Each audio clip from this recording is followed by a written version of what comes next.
ABP news आपको रखे आगे। विक्टोरिया मेमोरियल के बाद 7 फरवरी को हल्दिया में एक मंच पर फिर दिख सकते हैं प्रधानमंत्री मोदी और ममता बनर्जी। कार्यक्रम के लिए ममता बनर्जी को न्योता भेजा गया। प्रबुद्ध भारत के 125वें सालाना समारोह में पीएम मोदी ने कहा, युवा शक्ति भारत का पावर हाउस, किसी भी समस्या को लेकर रोना नहीं, समाधान खोजना चाहिए। बंगाल के हावड़ा में बीजेपी की बड़ी रैली, स्मृति ईरानी ने रैली को मंच संबोधित किया। दिल्ली से अमित शाह ने वीडियो कॉन्फ्रेंसिंग के जरिए संवाद किया। अमित शाह का ममता बनर्जी पर करारा प्रहार। शाह बोले, बंगाल में 10 साल से ममता बनर्जी की तानाशाही चल रही है, इस बार टीएमसी की सरकार को उखाड़ फेंकना है। अमित शाह का ममता बनर्जी पर परिवारवाद वाला हमला। कहा, बंगाल में भतीजे को मुख्यमंत्री बनाने की योजना चल रही है, राज्य में परिवर्तन की लहर है। बंगाल में ममता पर जमकर बरसी स्मृति ईरानी। कहा, ममता गरीबों तक राशन नहीं पहुंचने देती, उन्हें लूट का जवाब देना होगा। स्मृति ईरानी ने ममता को जय श्री राम के नारे पर भी घेरा। बोली, ममता बनर्जी जय श्री राम के नारे से डरती हैं। हावड़ा के डोमजूर में बीजेपी की रैली के बाद बांकड़ा में टीएमसी बीजेपी कार्यकर्ताओं में भिड़ंत, बाइक और बसों में तोड़फोड़, बीजेपी के 3 कार्यकर्ता घायल हुए। बंगाल के सीएम ममता बनर्जी के भतीजे अभिषेक बनर्जी ने बीजेपी का एक वीडियो ट्वीट किया। कहा, देशभक्ति का ज्ञान देने वाले सही राष्ट्रगान भी नहीं गा सकते। बीजेपी ने दिल्ली में केजरीवाल सरकार के खिलाफ ह्यूमन चेन बनाकर प्रदर्शन किया। बीजेपी का आरोप है, केजरीवाल सरकार ने दिल्ली जल बोर्ड में 26,000 करोड़ का घोटाला किया है। बीजेपी ने केजरीवाल सरकार पर हमला बोला। कहा, 5 साल में दिल्ली सरकार ने जल बोर्ड को जो रुपए दिए उनमें 26,000 करोड़ का कोई हिसाब ही नहीं। राहुल गांधी को कांग्रेस अध्यक्ष बनाने की मांग फिर तेज। दिल्ली प्रदेश कांग्रेस कमेटी ने राहुल को तत्काल प्रभाव से अध्यक्ष बनाने का प्रस्ताव पारित किया। बिहार में नीतीश सरकार का मंत्रिमंडल विस्तार जल्द, डिप्टी सीएम और बीजेपी नेता रेणु देवी ने दिया बड़ा बयान। कहा, अब नहीं होगी देरी।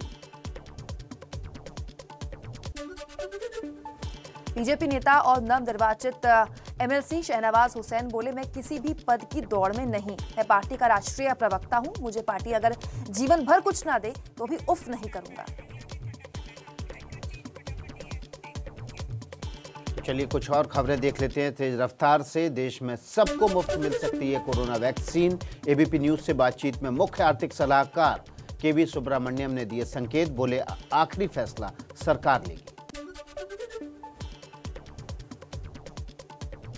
मन की बात में पीएम मोदी बोले, भारत में बनी वैक्सीन का न सिर्फ आत्मनिर्भर भारत की पहचान है बल्कि देश के स्वाभिमान के भी प्रतीक है।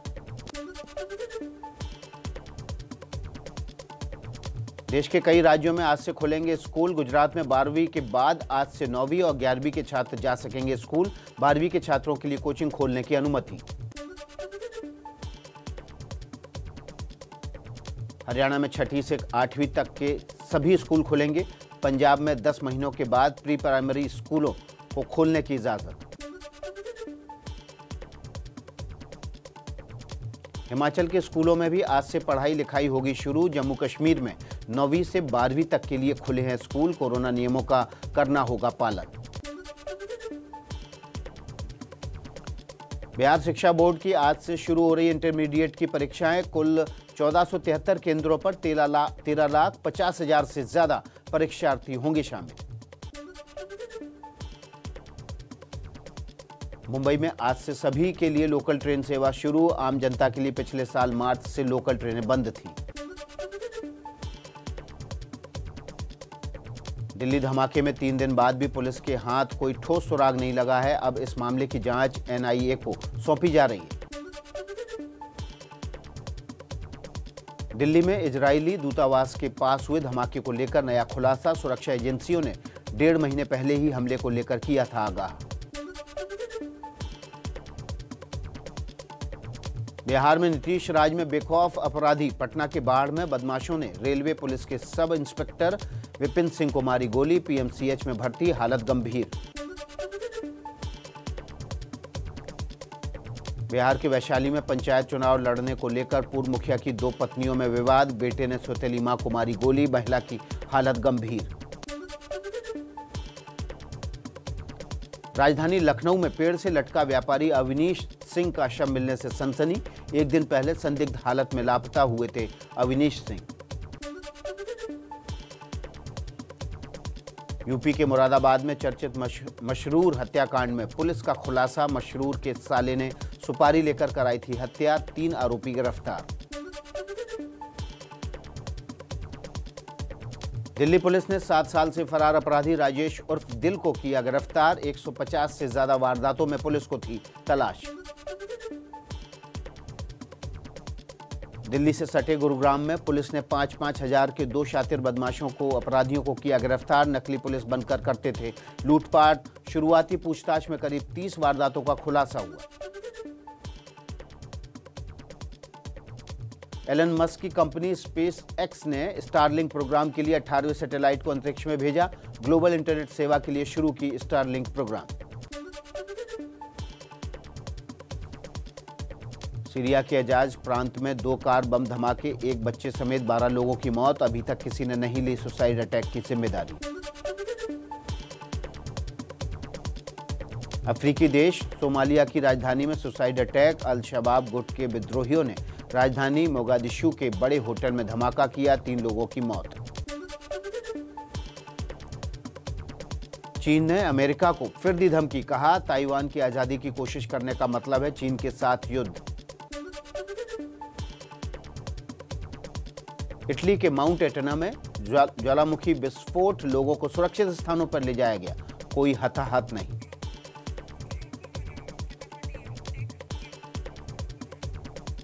विदेश की कुछ और खबरें रख देते हैं आपके सामने।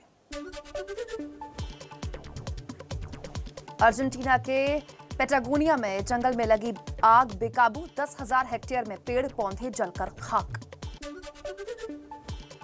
रूस में राष्ट्रपति पुतिन के विरोधी एलेक्सी नवेलिनी की रिहाई की मांग और तेज हुई। मॉस्को में हजारों लोगों ने प्रदर्शन किया, 1600 लोगों को जेल भेज दिया गया। रूस से दूर दराज के इलाकों से भी राष्ट्रपति पुतिन के खिलाफ प्रदर्शनों का दौर जारी है। व्लादिवोस्तोक में मानव श्रृंखला बनाकर लोगों ने विरोध किया। हर साल 26 जुलाई को ईसाई धर्म में बड़े बड़े बुजुर्गों का सम्मान किया जाएगा, पोप फ्रांसिस ने ऐलान किया। सीरिया के हासोकेह में राष्ट्रपति बशर अल असद के समर्थक में प्रदर्शन कर लोगों ने कुर्दिश फोर्स में चलाई गई, 1 शख्स की मौत, कई जख्मी। विश्व स्वास्थ्य संगठन की टीम ने चीन के वुहान शहर में मीट मंडी का जायजा लिया। वुहान के वेट मार्केट से ही दुनिया भर में कोरोना फैलने का शक है। ऑस्ट्रेलिया के पर्थ में एक होटल कर्मचारी के कोरोना संक्रमित होने के बाद 5 दिन का लॉकडाउन लगा दिया गया। केवल आपात स्थिति में ही घर से बाहर निकलने की इजाजत। इजराइल के यरूशलेम में रूढ़िवादी नेता रब्बी मशूलम के अंतिम संस्कार में उमड़ी भारी भीड़, सोशल डिस्टेंसिंग की धज्जियां उड़ी। इजराइल के वेस्ट बैंक में एक शख्स चाकू से सुरक्षा बलों पर हमले की कोशिश करता दिखा, जवाबी फायरिंग में मारा गया।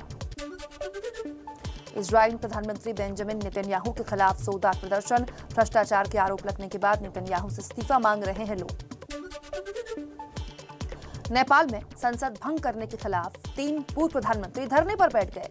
पिछले साल 20 दिसंबर को पीएम केपी शर्मा ओली ने गैर कानूनी तरीके से संसद भंग कर दी थी। अमेरिका की राजधानी वॉशिंगटन डीसी में बर्फीले तूफान की वजह से भारी बर्फबारी, शिकागो, वर्जीनिया, मैरीलैंड का बुरा हाल। श्रीनगर में भी ठंड से सारे रिकॉर्ड टूटे, 30 साल का रिकॉर्ड टूटा, तापमान लुढ़ककर -8.8 डिग्री हुआ। पूरी कश्मीर घाटी में हर तरफ बर्फ ही बर्फ है। कश्मीर के गुलमर्ग में सैलानियों के बीच मशहूर हुए इग्लू कैफे, स्नो रेस्टोरेंट में खाने पीने के लिए दूर दूर से आ रहे हैं लोग। आज से पूरी क्षमता के साथ खुलेंगे सिनेमाघर, सरकार से छूट मिलने के बाद थिएटर्स में जोरदार तैयारी। मशहूर एक्टर धर्मेंद्र ने अपने फार्म हाउस का वीडियो सोशल मीडिया पर शेयर किया, गाड़ी से गाय भैंस को चराते दिखे। एक्टर सोनू सूद ने इंस्टाग्राम पर शेयर की 6 पैक एप्स वाली तस्वीर, बॉलीवुड सेलेब्स के लेकर फैंस तक ने खूब तारीफ की। इंटरनेट पर वायरल हुआ रितेश देशमुख और जेलेनिया डिसूजा का नया वीडियो। दोस्तों संग सुपरहिट सॉन्ग अटरिया पे लोटन कबूतर गाते दिखे। वेब सीरीज तांडव पर विवाद के बाद सूचना प्रसारण मंत्री प्रकाश जावड़ेकर का ऐलान, ओटीटी प्लेटफॉर्म के लिए जल्द जारी की जाएंगी गाइडलाइंस। सचिन तेंदुलकर के बेटे अर्जुन को विजय हजारे ट्रॉफी के लिए मुंबई के संभावित खिलाड़ियों में जगह मिली। हाल ही में सीनियर टीम में शामिल हुए हैं अर्जुन तेंदुलकर। यूपी के आगरा में राष्ट्रीय महिला कुश्ती प्रतियोगिता का आयोजन, बड़ी संख्या में दंगल देखने पहुंच रहे हैं लोग। क्रिकेटर यजुवेंद्र चहल की पत्नी धनश्री वर्मा के वीडियो ने सोशल मीडिया में धमाल मचा दिया। छम्मा छम्मा में डांस करती दिखी। बीसीसीआई अध्यक्ष सौरभ गांगुली को मिली अस्पताल से छुट्टी, दूसरी एंजियोप्लास्टी सर्जरी के बाद डिस्चार्ज हुए। वडोदरा में पारुल यूनिवर्सिटी के छात्रों का कमाल, कोटा ब्रिज पर 300 मीटर लंबे साइकिल ट्रैक का निर्माण किया।